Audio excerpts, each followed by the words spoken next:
The views and opinions expressed on the following program are not necessarily those of the staff and management of Salem Media of Hawaii. Aloha, I'm Chef Rock, and this is the Culinary Underground. Guest chefs, live music, and mixology. Let's go! Chef Rock, he's one of a kind. Chef Rock, he will blow your mind. Chef Rock, you got to watch him do his thing. Chef Rock, All right. Chef Rock, he's highly skilled. Chef Rock, and yes, it's thrill. Chef Rock, see what he's got cooking. Chef Rock, Hey, I'm the other white meat. Chef Rock, Yeah! Yeah, baby! How are ya? Is everyone dry out there? My gosh, is it ever going to stop raining here? I know, it's flooding. Flooding. It's not flooding. We needed a boat coming down here, not the car. Oh, jeez. Well, the good thing is the Super Bowl's not here. You can be inside. I mean, Right. hey, I went to the Pro Bowl. I had a poncho on. I had a poncho via. You know, it rained the whole time we were there, but we still had a good time. It was Right. fun. Yeah. A blast. A lot of people tailgating. But today, everyone's getting ready for tomorrow, which is the big tailgate opportunity of a lifetime. I think more people have parties. Yeah. More people do more eating. So I'm told now. And Now that drinking. you Well, you didn't know informed that? me. You didn't know that? Well, not to the extent of what you're going to talk about. Well, you know, funny that you bring that up. You know, Super Bowl's, you know, it's an exciting time because it's, you know, the end of the season, you know, and everyone's I think it's just a great reason to have a party. Don't you agree? Yes, Go, absolutely. baby. That was Jim Tessie. Pronounce your last name. No. I'm going to give you Tesselier. That's the Ellie. Tessie, L.A. L.E. That's good. Tesselier. Close enough. Tessalia. That'll work. I got it. Jim's with Satori Cheese. Oh, The best yeah. cheese in the world. I love cheese. Well, we're Italian, We're so come cheeseaholics, on. but they do have the best cheese. Yeah. We'll talk to Jim a little later in the show. We're going to have some tailgate tips for you, how to throw the ultimate party. Here's something that I came across this morning, and it's something that, you know, I kind of figured as much. What do you think the ultimate food is? What's the food that is most consumed for Super Bowl? At all Super Bowl parties all over the U.S.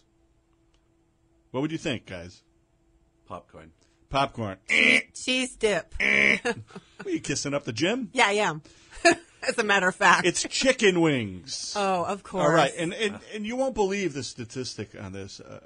You know, I mean, last year, you know, 20 million people less than this year. I guess people are catching on. But the number is, this is real, 1.25 billion chicken wings will be consumed tomorrow Yikes. just by Americans, just in the U.S., the mainland, Hawaii, which is incredible. Now, this is a statistic by, and I didn't even know So they how had many this. chickens is that? There's a lot of chickens walking around wingless right now because they don't really kill them. They just kind of Oh, remove no. the Don't wings. even tell me that. I don't No. know. There's just so much chicken flying around, or not flying anymore, Right. floating around. They must have had a stockpile. This is a statistic from the National Chicken Wing Council. Did they got parts now for, you know, commissions? You know, we've got the breast commission. They diversified. The leg commission and the thigh commissions, you know, really starting to take off. But that's an average of 4 wings per man, woman, and child in America. 4. That's an average. I mean, that's incredible. This is kind of funny. They always throw this out. If you laid wingtip to wingtip, the amount of chicken wings eaten over Super Bowl, they would stretch from Seattle to the Meadowlands. I mean, that's a lot of wings. So I'm guessing that they can't eat just one wing. You can't. Now, that's 4, you know, even the kids, the little children. Now, let me ask you guys this. You know, you go in, you order your wings in any kind of restaurant, and they always ask you what kind of sauce you want. What do you think the number one sauce is that goes with chicken wings? A hot sauce of some type? No. They're usually tossed in a hot sauce. Right. But the sauce that goes on the side for Blue dipping. cheese. Oh, yeah. That's what I would think. call That's there, an Jim. East Coast answer, by the way. Blue cheese, because they don't serve blue cheese outside of the East Coast. It seems with chicken wings, because believe it or not, only 32% of the people ask for blue cheese with their chicken wings. So, and it does say here from the Blue Cheese Board, I guess, of the United States. Blue cheese. that There's a board. of course. Northeasterners are significantly more likely to order blue cheese. You know, and it's funny because obviously this whole thing started not too long ago. I believe it was in 1964 up in Buffalo, New York, because that's why they call them Buffalo Chicken Wings, at the Anchor Bar. Mm-hmm. They had extra, you know, the byproduct of the whole chicken, if you're cutting up chicken in your restaurant, are the wings. So they kind of fried them up, and they tossed them in this hot sauce, served them up with some blue cheese dressing, celery, and carrots. That's kind of a traditional serving. And people went crazy. Oh, wow, and they started ordering them, and one thing led to another. And I had the opportunity many years ago when I was a Clever Cleaver brother and we were traveling a lot to be in Buffalo, New York. And we were doing a big event there. And at the end, the owner of the store we were in said, I got to treat you guys to something special. So he ran out. He came back with like a pizza box filled with about 6 dozen buffalo wings from the Anchor Bar with blue cheese, of course. And they were spectacular. You know, I mean, basically, it's not brain surgery when you're going to make chicken wings. But it's the sauce that you toss it in that makes it special. So I got some of my I'm going to give you my top 4 recipes, quick recipes for sauce that you can toss with your wings. And that's the whole idea.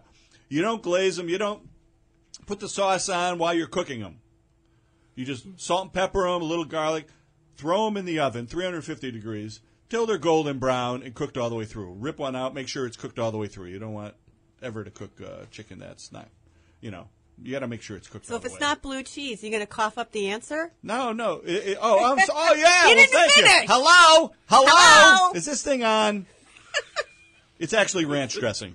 Oh. Which I That's actually, kind of generic. it's isn't it? very Yeah. generic, but believe it or not, that is the number one answer from the National Chicken Wing Council And the poll. Ranch Bureau. In the ranch, yes. Life on the ranch. You know, they have something, I'm sure, like that. I didn't know they had a, you know, dressing council. They have one for everything pretty much, though. Nuts, fruit, everyone has a council now, except me. I got nothing. But I have 4 recipes that you guys can use tomorrow for your chicken wings. Easy, fast, simple. Kind of like my life. So the first one, you don't have to laugh at that. But it was dang funny. Yeah. The first one is the old Chef Rock buffalo sauce. I kind of copied what they do up there, and it's pretty simple. You start out melting a little butter. Now, you could use a hot sauce. Now, they use different types up there. I know what they use up there. I think they use Frank's. To me, Frank's is the old process with the vinegar, heavy on the vinegar, kind of like Tabasco. Not a big fan. I came across one hot sauce quite a few years ago. In fact, they were one of my sponsors, and I fell in love with them. It's Cholula hot sauce. Cholula is made from the cayenne pepper. It's a whole different process of brewing. They don't put them in the barrels with the vinegar and the salt and press, you know, like Tabasco does, which is fine. I mean, it's a good sauce. But Cholula has more of a thicker, richer flavor, and it's not overwhelming with heat. That's what I like about it. So you melt your butter, you put your Cholula hot sauce in, and lime juice. Or lemon, whatever you prefer. But it's kind of cool with the lime juice. That's it. That's the buffalo sauce. So what you do is you roast off your wings, all these recipes. When they're done, you put the sauce in a little bowl, and then you toss it with the sauce. That's how they do it up there in Buffalo, New York. Wow. And that's the way it should be done. Because you're not going to embed that chicken skin with a sauce. It's not going to happen. You're just coating the outside. So if these have a lot of sugar in them, and some of them do, it's going to burn. Yeah. You know, unless it's a glaze and you just want it to caramelize on the outside, then you put it on and shove it under the broiler after the chicken's cooked. So this next recipe is my little Asian wings.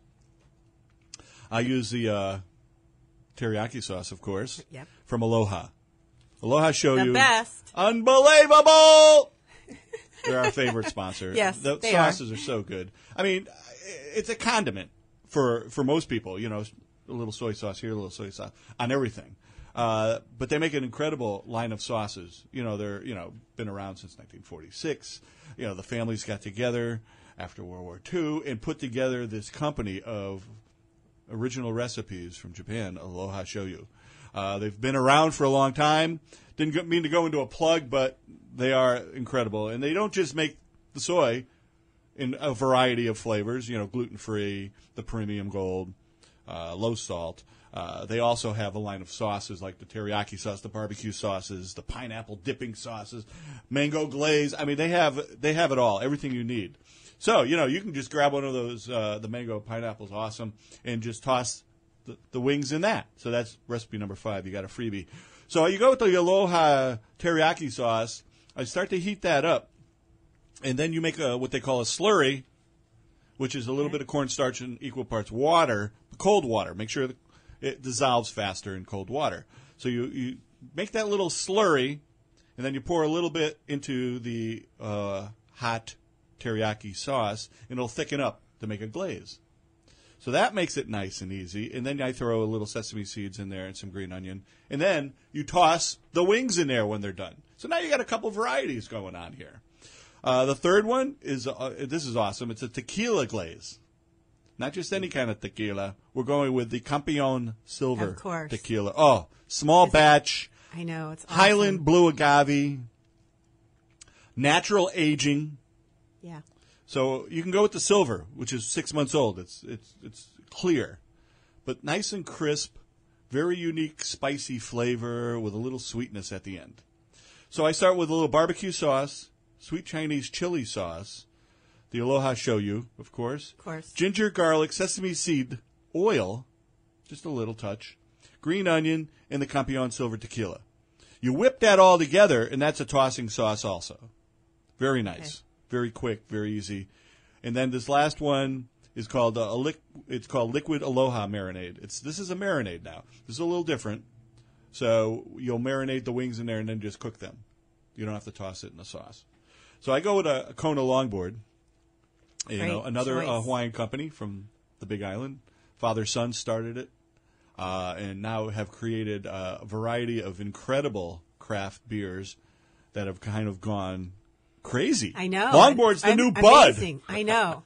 It is. Everywhere I go, everyone wants a longboard. Well, it's awesome. It's a great Or a product. Fire Rock. Fire Rock, yeah. Fire And Rock what about is the good. porter? That is The really... porter, if you like a dark beer, the porter is unbelievable. Real chocolatey, full flavor. great. So anything Kona, you can use in this particular marinade. But I go with the Kona longboard, some Maui onions, some jalapenos. Now, if you don't want them too hot, all you got to do is remove the seeds and the membrane. That's where the heat is in a pepper. The membrane is that little white that holds the seeds on. Yeah. Be very careful, though. You know, I mean, if you're not used to handling those kind of peppers, they're hot. Couple of tips. Don't wipe your eyes afterwards. Or don't wipe anything afterwards, is what I'm saying. Yeah, okay.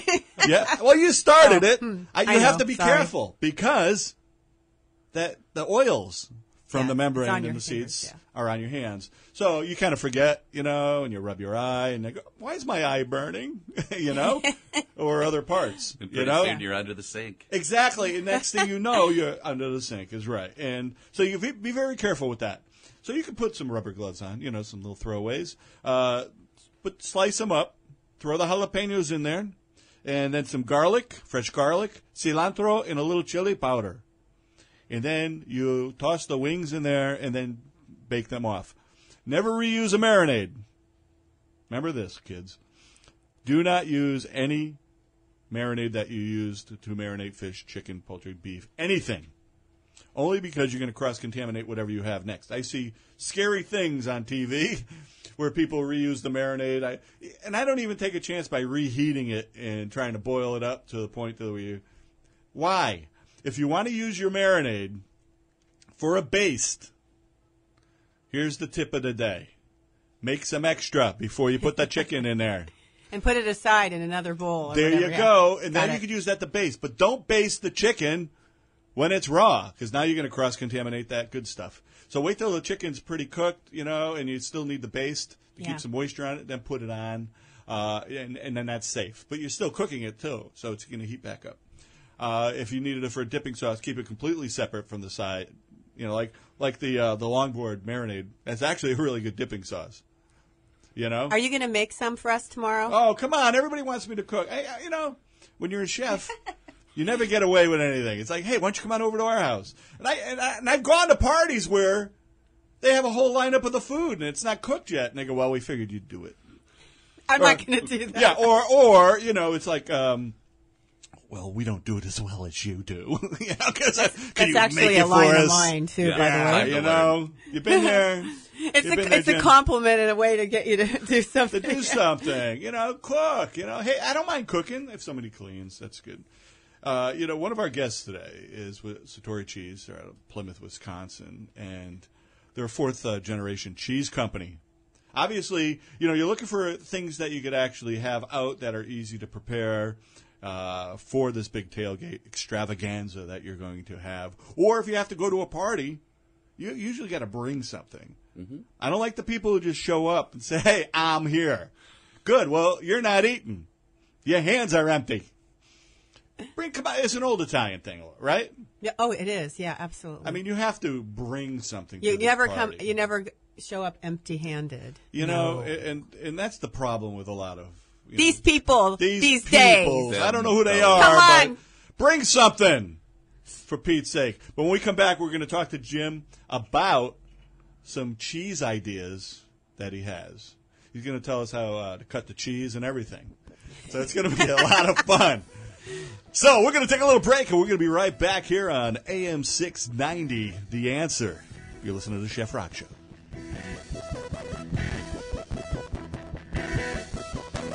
Hey, I need to tell you something you really gotta know.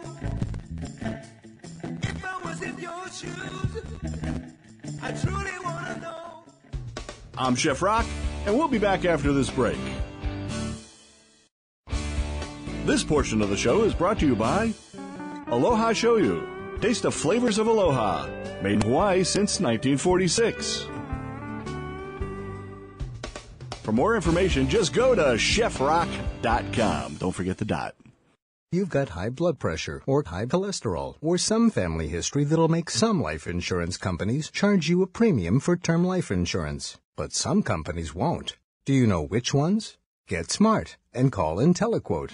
IntelliQuote works with A-plus rated insurance companies like Prudential, AIG, and Transamerica. We know which companies offer the best policies matched to your individual needs, so you get the right amount of coverage from the right company at the right price. And right now, rates have dropped. So visit IntelliQuote.com and get a term life insurance rate online in less than 1 minute. Or if you'd rather get a quote by phone in 5 minutes, call 888-261-9595. 888-261-9595. Save time, save money. With IntelliQuote, be prepared for life. Conditions and limitations apply. Call for details. 888-261-9595 or visit IntelliQuote.com.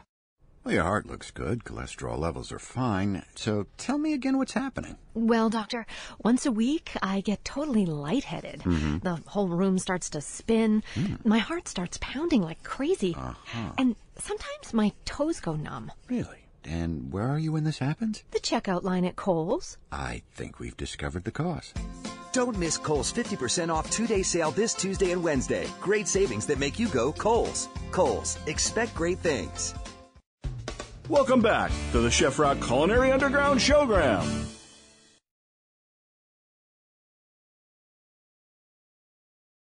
Chef Rock, he's one of a kind. Chef Rock, he will blow your mind. Chef Rock, you got to watch him do his thing. Chef Rock, All right.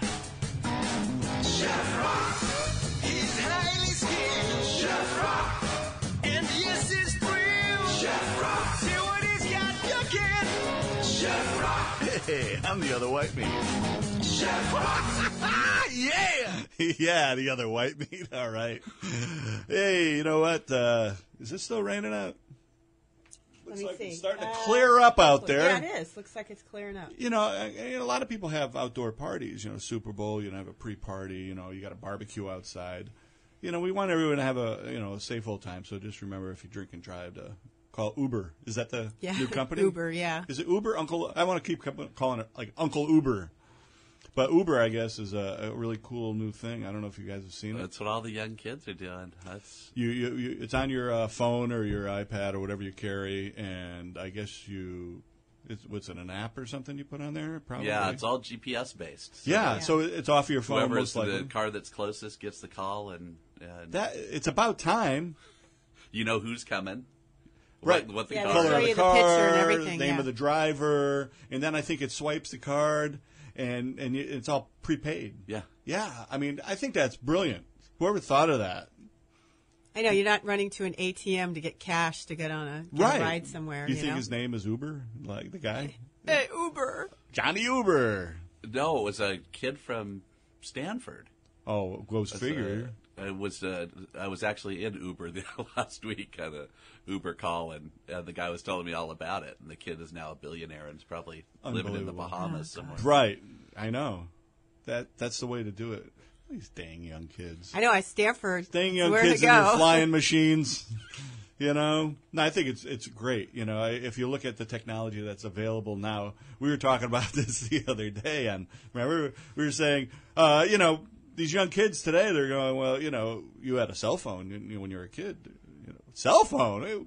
What do we have? A rotary phone. Yeah. Remember? On Party the wall line. in the kitchen. Party lines, one phone, and God forbid you had to call like from San Diego to like New York.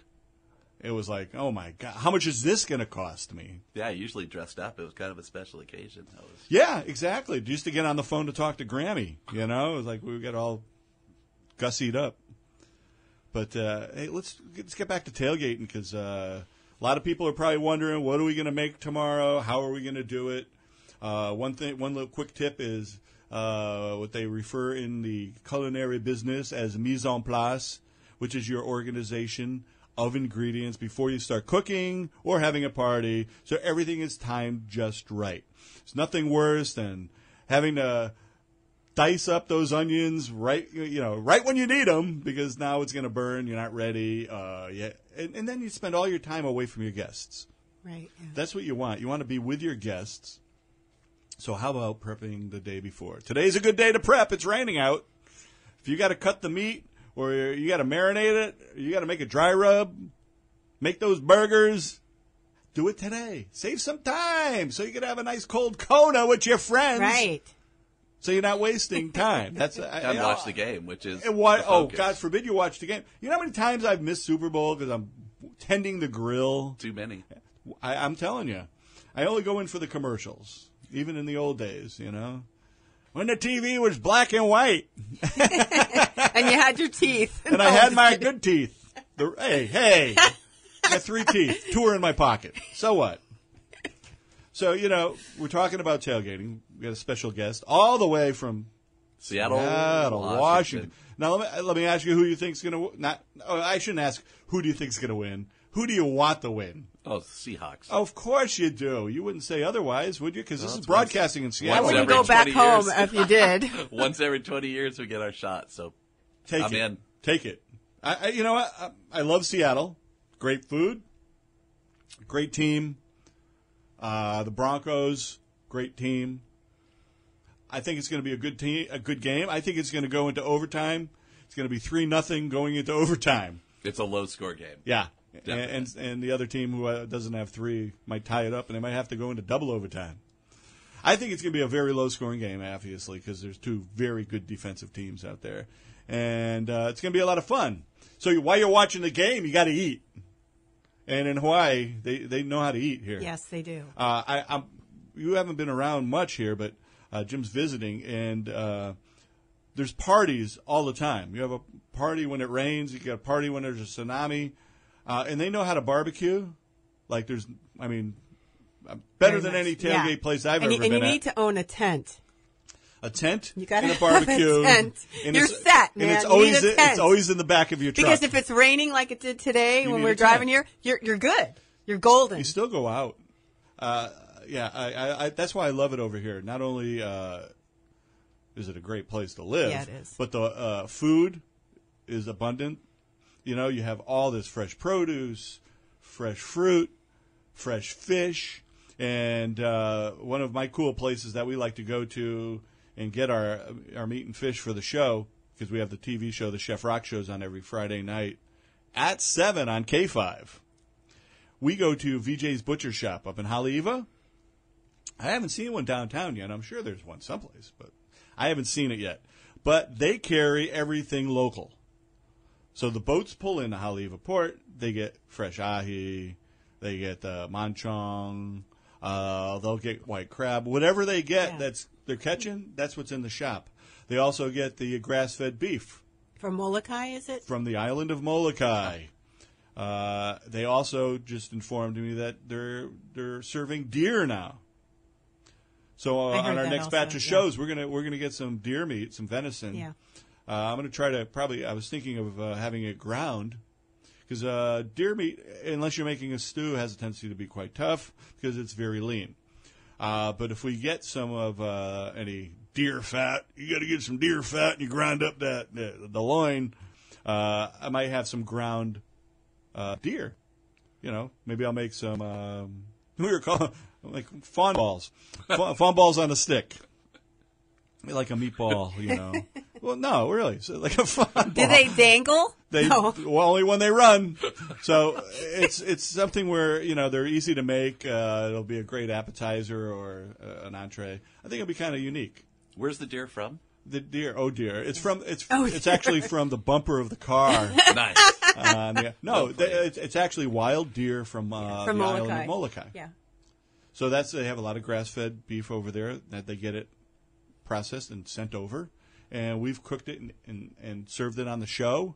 Unbelievable. The skirt steak, to die for. Now, it's completely different looking beef from over there because it's grass-fed, so it doesn't have a lot of marbling. Mm-hmm. But the marbling that it does have is yellow. It's a kind of a different kind of a fat.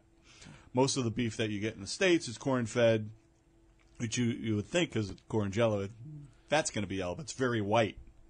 It's a different type of fat. The beef that's lean and grass-fed has a different taste, too.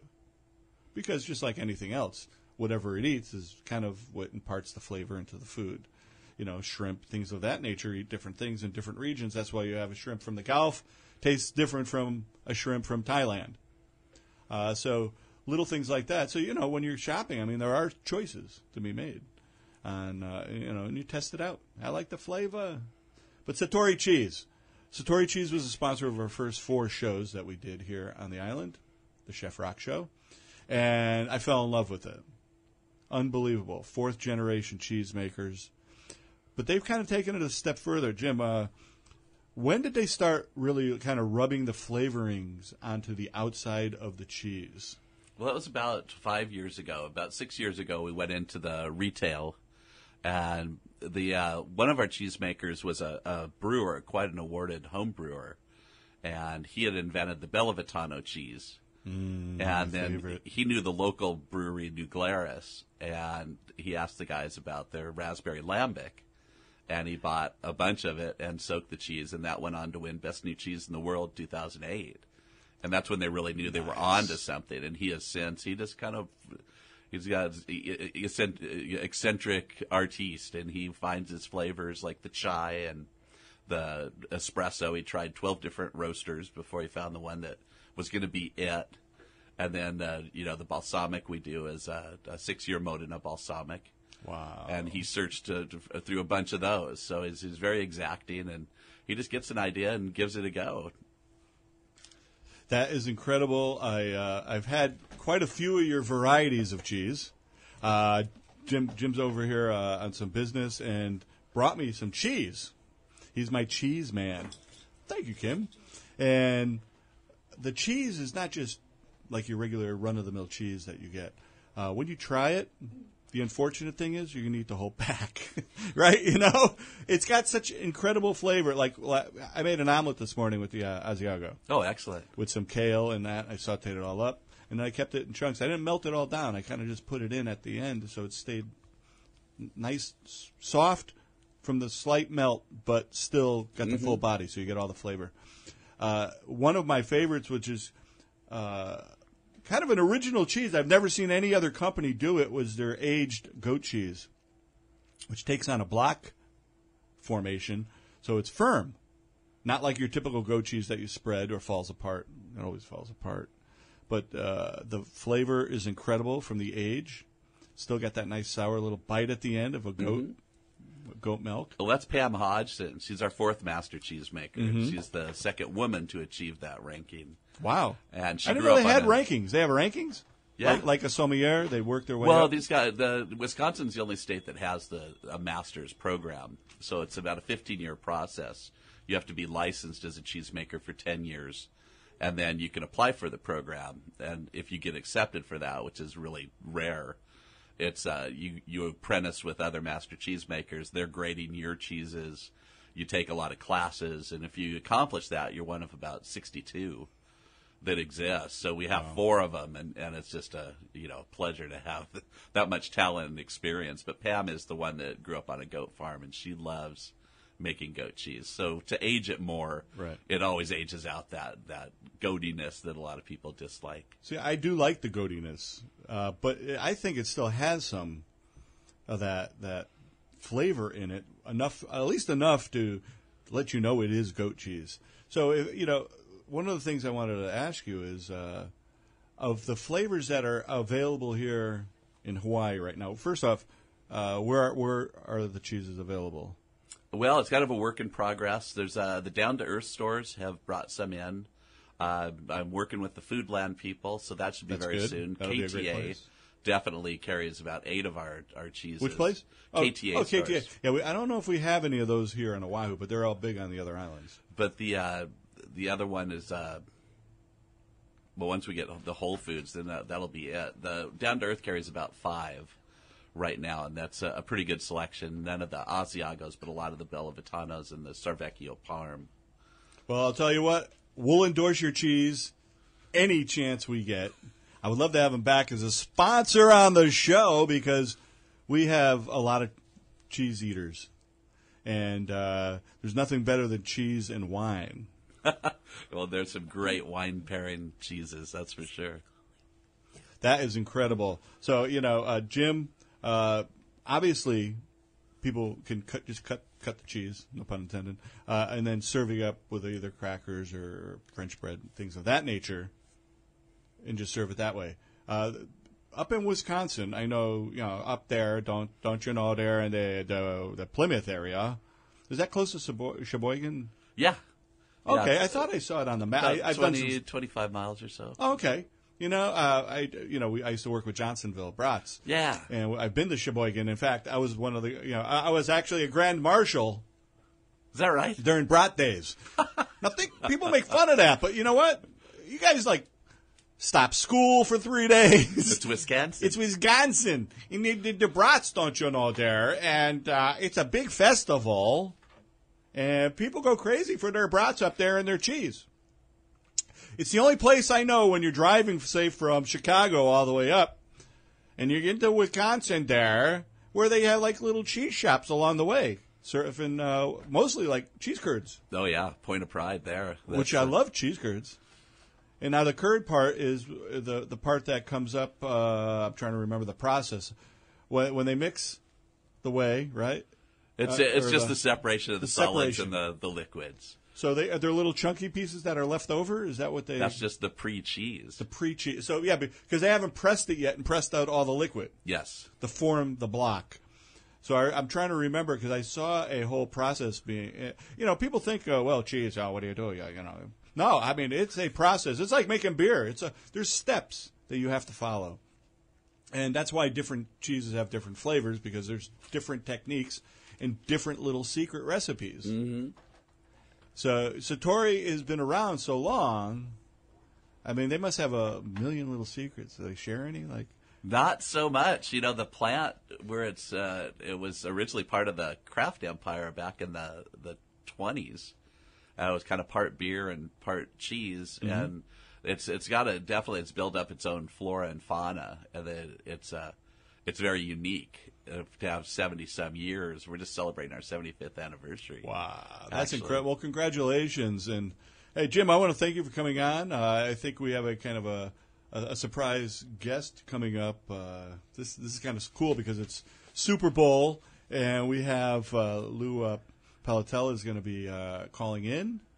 Lou's calling in from, I think, up in the Bay Area. Oh, great. He is the president of Campeon Tequila. Nice. He's an NFL alum, played for the 49ers. And we're going to talk with him about football and Campeon Tequila. Jim, I want to thank you. You've always been a good friend. We've had a few good times while we're here in Hawaii. Yeah. We'll have more. Like last night. Last night we were doing a tasting at Tezuki's restaurant in Marketplace. And we're going to talk more about tequila when we come back. This is AM 690, the Chef Rock Show. And your answer.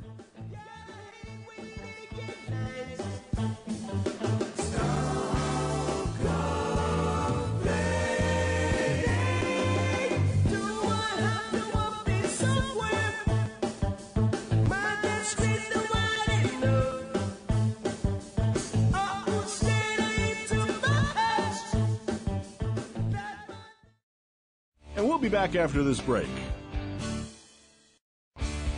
This portion of the show is brought to you by Aloha Shoyu. Taste the flavors of Aloha. Made in Hawaii since 1946. Army Specialist Andrew Pike became paralyzed while serving in Iraq. Andrew and his father explained the impact of his injury. At first, you think, I want my son to be able to walk. My injury was a gunshot wound to the left abdomen from a sniper. My first contact with paralyzed veterans was in Walter Reed. Paralyzed Veterans National Service officers work with our injured veterans to ensure they get the benefits they have earned. NSO Michael Killen explains. We try to reassure them what benefits are out there, and we try to educate them and take some of that stress away from them. Paralyzed Veterans of America helped Andy get the auto, housing, and vocational benefits he earned. PVA did a fantastic job making sure that he got those benefits on a timely basis. Right now I'm going back to school to earn a degree, and I'm just spending time with my wife and child. To learn how you can help our paralyzed veterans, visit PVA.org. A public service message from Paralyzed Veterans of America. For more information, just go to chefrock.com. Don't forget the .. Welcome back to the Chef Rock Culinary Underground Showgram. Chef Rock, he's one of a kind. Chef Rock, he will blow your mind. Chef Rock, you got to watch him do his thing. Chef Rock, All right. Chef Rock, he's highly skilled. Chef Rock, and yes, it's thrill. Chef Rock, see what he's got cooking. Chef Rock, Hey, I'm the other white meat. Chef Rock, Yeah! Yeah. Well, welcome back, folks. You're listening to the Chef Rock Show on AM 690. The answer. As I was joking last night, hey, if we don't know the answer, we'll make it up. Right here on the answer and the question. We just finished speaking with Jim from Satori Cheese, and now you have some chicken wing recipes. You have some cheese that you can go after and serve up. I think everyone should be pretty well set for any kind of tailgate party they're going to have. Just remember one thing, folks. Be organized. If you're going to go, hey, how about when you get up, ice down the beer and the soft drinks. One little tip I always say is have two coolers. Have one cooler for the drinks, the soft drinks, so the kids, don't get in trouble. Plus have the other one just for the adults. So, because one thing, because a lot of people have a tendency to have one cooler, they have all the drinks on one side, and they get the meat and everything on the other, and everyone's going in and out of the cooler for a long time. And that kind of releases the cold, and then you can actually get sick from ruining your food. So I'm excited about our guest, Chef. Yeah, that's right. We've got Lou a guest. Palatella. And Lou Palatella. Yeah, he's I've known the man. him. I hate to say about 30 years because I'm aging I was 12 when I met him. You know. You were 5. Right. But the owner of Campion Tequila, we had a really great promo last night, right? At I mentioned Suzuki's restaurant. Fish Market. Yeah, restaurant. Hey, Laura. Hey. It's Campion. Campion. Hey, Lou, I keep telling her, but she keeps, that San Francisco crawl there. What do I say in here? Campion, the champion. We are the champions. So Campion. we're glad to have you, Lou. Glad to have you on. Here. Yeah. Lou, Super Bowl is tomorrow. I can't wait. I know I know your team didn't make it. I know. They were close. They're very close. I haven't mentioned it, but my cousin is Eric Mangini. Really? Yes, sir. I'll be damned. Yeah, he looks like I don't know if he signed the deal yet, but they were offering him the quarterback coaching position. I hope he gets it, and I hope he takes it. I hope so too. He worked, I know, the front office and helped out quite a bit with the offense. I know he did. He's a great kid. We grew up. Our uncles were semi-pro football players, so we grew up playing football. Wonderful. Winter. I remember being in his backyard. They're out there in coats, and we're running into each other with the ball in the snow. It was a blast growing up. Only youth could do that. Exactly. I didn't. I had a hard time just walking. Never mind running. So Lou, I got to ask you. I've been around the bunch of NFL players. I was president of the NFL Alumni's Motorcycle Club for about 10 years in Southern Cal. Wow, wonderful. So I did a lot for the alumni down there and befriended quite a few players.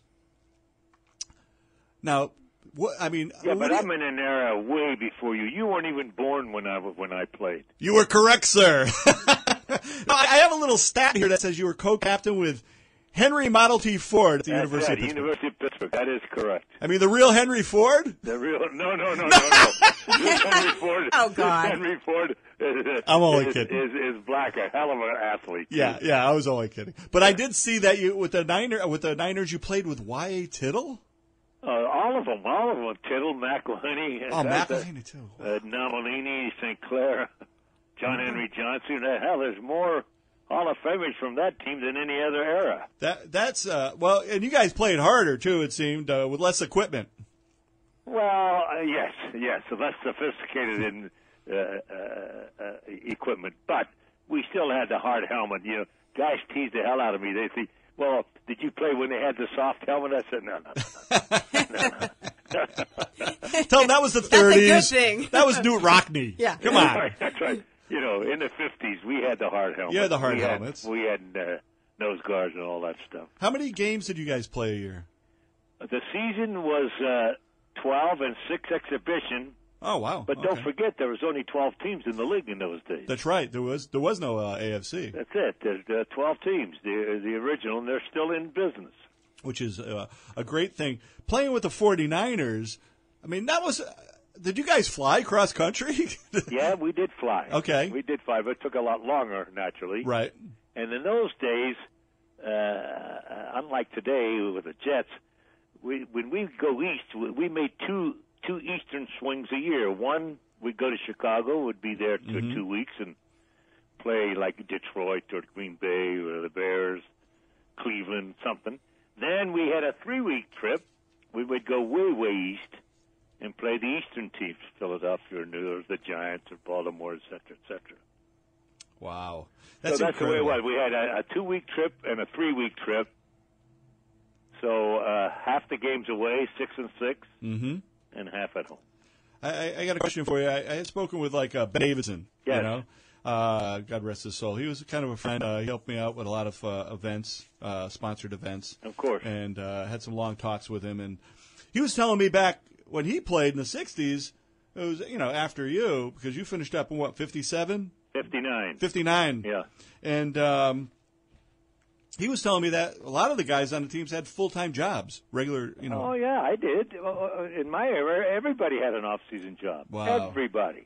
Wow. Everybody. So what do you think of these kids today making all these millions? Well, God bless them. Yeah. I would like to be playing today. Yeah, I know. Yeah, I know. right. I guess a lot of the guys I spoke with, even in the, even Ben. Ben was telling me in his voice, he said, I remember I got my signing bonus of $11,000, and I had to take the whole team out to dinner, and the bill was $15,000.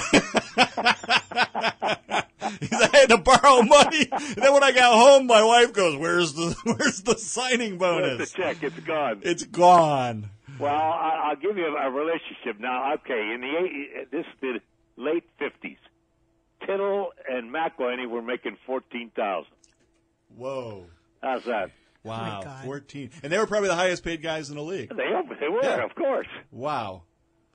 Unbelievable. I know times were different, money-wise versus that, but, you guys were definitely underpaid for what you did. Let me ask you this. No, but, cost of living, I made $8,800, and I saved $6,000. Wow. And lived Okay. out here. Think about that. Yeah, that. The cost of living was very much lower than it is today. It's different. Yeah. But after you got out, when did you start getting into the liquor business? Well, I was looking for a job because in those days you needed a job on the off season. Otherwise, whatever you made, you spent. And so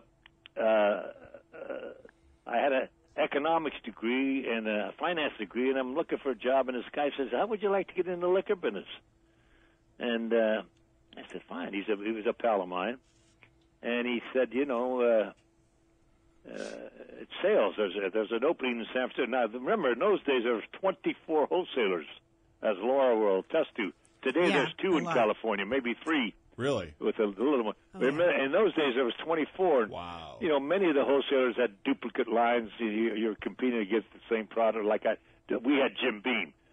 6 wholesalers had Jim Beam, et cetera, et cetera. Oh, no kidding. But anyway, he said, so I went down for the interview in San Francisco, and the interview was about 15 minutes. And I got hired. I worked with the salesman. That's it. Yeah, times have changed now, huh? I mean, everybody has to write single our lines. We used to have to write our own orders on 6-part paper. Yeah, I remember that. And keep I the do last remember the copy. paper. Ask a kid today what carbon paper is. You have no idea. Isn't that the stuff they date trees with? I know. They have no idea. Yeah, it's changed a lot. Wow. So, Lou, obviously, Campeon is the new brand for you. Campeon Tequila. Campeon. Tequila. Gold medal winner. And you should know, and your listeners should know, they have so many tastings on tequila in the state, it's unbelievable. So we entered 12 tastings, and all 12 we won a gold medal. Wow. All 12. It's, the silver or the reposado or the añejo. I mean, it's just, it's in I liken it. I liken our tequila to a boutique winery, very small, 60, 70,000 cases a year they make. Period. Mm-hmm. Mm-hmm. And so we relate to it as a boutique tequila company. Well, I'll tell you what, Family we did a tasting last night, Lou, Yeah. at Tzuki's fish market, and everyone loved the tequila. Yeah, it was really successful. Really big. Yeah. It's there in Ala Moana. It's quite a large restaurant, right, Chef? I mean, It was a big Asian buffet. Unbelievable sushi. Door. I mean, amazing. But I'll tell you what, it went really well with they love the tequila. With the tequila. Yeah, They were so very impressed with the thank you for all your help, by the way. Hey, our pleasure. Yeah, we know? love it. We're enjoying every minute of it. We want to make it the #1 tequila here on We're the going to island. make it #1. You're damn right we are. Yep. That's right. Go, team, go! I'm putting my helmet on now, Lou. What are you rooting for tomorrow? Well, let's see. I know. I was actually I was afraid to answer that. No, Okay. I mean, we have Jim from Satori Cheese in here, and he's a Seahawk. He's from Seattle. But I do have, and a lot of times I go with people I know. I'm friends with Clancy Barone. He's the tight end coach for the Broncos. Yes. And if anything, he hasn't won a Super Bowl yet, and he's been coaching for quite a few years. I would do it. I would root for the Broncos for him.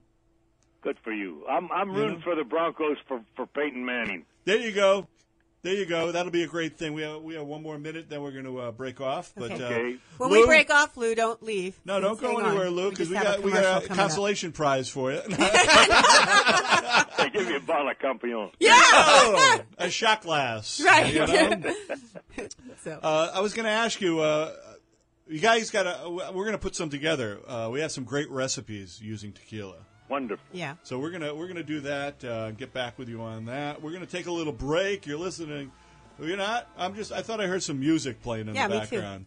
No, that's the end of the show, right? Oh, sorry. Yeah, well, that's it. Oh, wow. no, already? Oh, my God, already? The time is flying when you're having so much fun. We want to thank our guests, Jim from Satori Cheese, Lou Palatella. You still there, Lou? Campione. So that's really good stuff. So, Lou, we're going to see you out here in a little bit, right? Yes, sir. Okay. Well, we'll have you on the show in person. We'll be there. We're Okay. going to come. We'll talk to you, Laura. We'll be there, I think, next month. Okay, Yeah, great. that's right. You know what? Well, I'm going to keep you on the line here for another minute, Lou. Okay. Great. I can't read sign, so Our producer. No, it wasn't his fault. We just have a few extra minutes. Okay, great. Which is nice. So, Lou. Yes, sir. You know, why Campione? Why do you guys pick that name? I Well, think you know it's a what great happened? name. My wife and I, Marcy, we were in New York City about 25 years ago. We weren't even married at the time, on a supplier trip, and so we were with, and I forget who it was. He said, "You know, it would be a great name for tequila." And the guy said, and we said, "What? Campione." Wow, not bad. So we come back here, and Marcy, to her credit, registered it and got the trademark.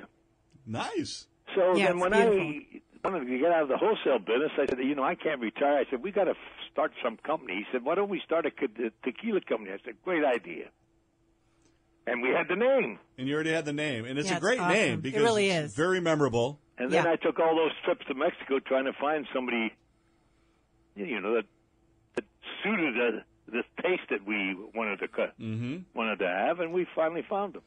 Well, I've been That's down another there. story. It'll take about 10 minutes. I don't want to get into that for you. Well, Yeah, we're going to have you on again. Yeah, anyway. I've been down there, and I know what you're talking about. You don't even have to tell me. Right. I worked with Cholula Hot Sauce, which was owned by Jose Cuervo, so I did the whole pina. Well, then you know. I know. Sure. It was 4 days of is the sky up or down?